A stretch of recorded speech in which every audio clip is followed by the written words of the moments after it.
It's evening time. Welcome to my channel viewers. Subscribe করে like share করে আমাদের পাশে থেকো প্লিজ। এখন হচ্ছে বিকেলবেলা, আর একঘেয়ে ঘরে থাকতে থাকতে শ্রেয়সীর একদম ভাল লাগছে না, তাই বিকেলবেলাও একটু বাড়ির সামনে রাস্তায় হাঁটাহাঁটি করতে বেরিয়েছে। ন্যাচারালি রোজকার মতনই ওর জেঠু রাস্তার এক পাশে ওনার টোটোটা দাঁড় করিয়ে রাখেন, তো সেখানেই ছিল অন্যান্য দিনের মতন। এবার শ্রেয়সী সেটাতে উঠবে, খেলার জন্য প্রচণ্ড বায়না করছিল। আমি ওকে তুলিনি, কারণ ওখানে উঠলে পরে ও সামনে অনেক কিছু ব্রেক টেকের অনেক তার ফার থাকে, সেটা যদি কিছু নষ্ট করে দেয় তখন একটা বাজে জিনিস হয়ে যাবে। এদিক ওদিক এদিক ওদিক করছে, একবার উঠছে একবার নামছে। তারপর ওই দিক থেকে কী সব ফুল টুল কী সব নিয়ে এসেছিলো, ফুলটা ছেঁড়ার বায়না করছিল। আমি বারণ করলাম, অনেকক্ষণ বারণ করার পরেও শুনলো না। সেই একটা পাপড়িও ছিললই, পুরো চিলটা যদি পারতো পুরোটাই তেড়ে ছিঁড়ে নিত, পারেনি বলে তাই ফুলটা ছিল না।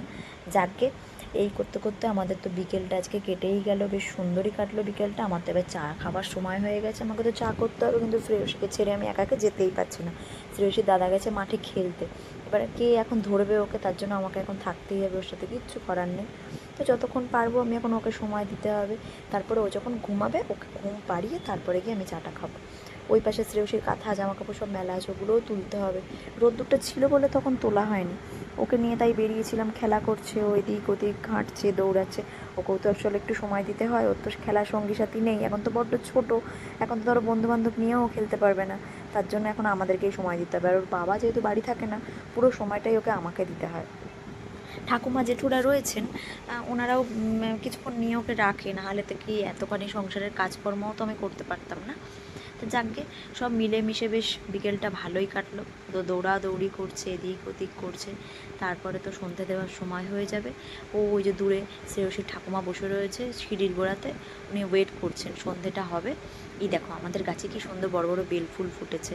সন্ধে দেওয়ার সময় হয়ে গেছে, শ্রেয়সী এসছে এবার কাসর ঘণ্টা নিয়ে বাজাতে, হেল্প করে আর কি। যখনই ঘরে কীর্তন টীর্তন হয়, পুজো হয়, এই দায়িত্বটা ও নিয়ে নেয়, ঠিক আছে? এটা কাউকে দেবে না, ও নিজেই বাজাবে। এটা না ঠাকুমাকে দেবে, দাদুকে দেবে, আর না ওর দাদাকে দেবে বাজাতে, ও একাই বাজাবে। পড়ে টোরে তারপরে খঞ্জনি নেওয়ার জন্য প্রচণ্ড বায়না করে, সেটা ওকে দিতেই হবে। আর এই যে জিনিসটা ভারীটা যদি পায়ে পড়ে গো, আমার যে টেনশন হয়, ওকে নিয়ে কিছু করার থাকে না আমার। ও ও নেবেই, মানে ওর হাত থেকে নেওয়া যাবে না, নাহলে চিৎকার পারে, প্রচণ্ড কান্না করে ওকে না দিলে পরে। তো কান্না করে না, কান ফান খিল ধরিয়ে দেয় পুরো একদম। এই দেখো দেখছো, ও ঠাকুমাকে দেবে না কীর্তন করতে, ওই বাজাবে। আরে বাবা তুই কি পারিস? তুই তো ছোট্ট বনু, হ্যাঁ তুই কি পারবি? তোকে তো দিল একটা জিনিস, না ওই দেখো ভ্যাঁ ভ্যাঁ করে কাঁদছে, পুজোও দিতে দেবে না। কী যে জ্বালাতন হয় মেয়েটাকে নিয়ে সারাদিন, মানে দিন রাত এক হয়ে যায়, কখন সকালে হয় কখন রাত হয় কখন বিকেলে বুঝতে পারি না। থ্যাংক ইউ ভিউয়ার্স এতক্ষণ সময় দেওয়ার জন্য। টাটা, আবার নেক্সট ভিডিওতে দেখা হবে।